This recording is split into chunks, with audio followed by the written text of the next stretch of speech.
ఆనపకాయ పాలు రెసిపీ కోసం లేత ఆనపకాయని ఈ షేప్లో ముక్కలుగా కట్ చేసుకుని పక్కన పెట్టుకోండి. ఇప్పుడు బాండీలో 2 ఫుల్ టేబుల్ స్పూన్స్ ఆయిల్ వేసుకుని అందులో ఉల్లిపాయ ముక్కలు, పచ్చిమిరపకాయ ముక్కలు వేసుకుని బాగా వేయించుకోవాలి.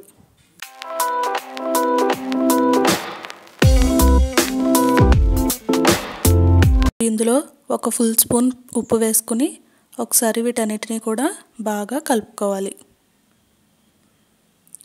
ఇందాక మనం కట్ చేసి పక్కన పెట్టుకున్న ఆనపకాయ ముక్కలన్నిటిని కూడా ఇలా ఉల్లిపాయ ముక్కలు లైట్ బ్రౌన్ కలర్ వచ్చిన తర్వాత ఈ ముక్కలన్నీ అందులో వేసుకుని 1 ఫుల్ స్పూన్ పసుపు వేసుకుని ఈ ముక్కలన్నిటిని కూడా బాగా కలుపుకోవాలి.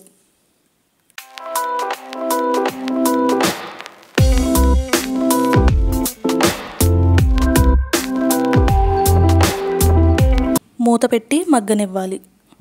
ఇలా మధ్యలో ఒకసారి మూత తీసి చూస్తే వాటర్ అనేది మీకు కర్రీలో ఆటోమేటిక్గా వస్తాయి. కాబట్టి మనం ఎక్స్ట్రాగా ఎటువంటి వాటర్ వేయాల్సిన అవసరం లేదు. ఇప్పుడు కొద్దిగా కరివేపాకును తీసుకుని అందులో వేసుకుని ఒకసారి కర్రీ అంతా కూడా బాగా కలుపుకోండి.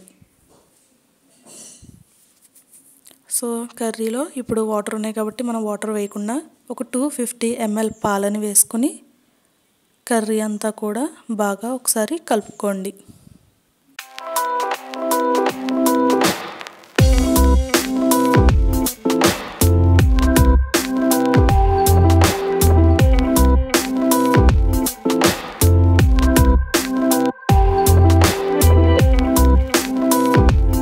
కర్రీ ఇలా దగ్గర పడిన తర్వాత స్టవ్ ఆఫ్ చేసి బౌల్లో సర్వ్ చేసుకుందాం. సో మనకి ఈజీగా పాలు ఆనపకాయ కర్రీ అయితే ప్రిపేర్ అయిపోయింది. సమ్మర్లో అయితే తప్పకుండా ప్రతి ఒక్కరు ట్రై చేయండి. ఎందుకంటే ఇది బాడీలో హీట్ని తగ్గిస్తుంది. సో ప్రతి ఒక్కరికి నచ్చుతుందని అనుకుంటున్నాను. నచ్చితే నా ఛానల్ని సబ్స్క్రైబ్ చేయండి. And thanks for watching.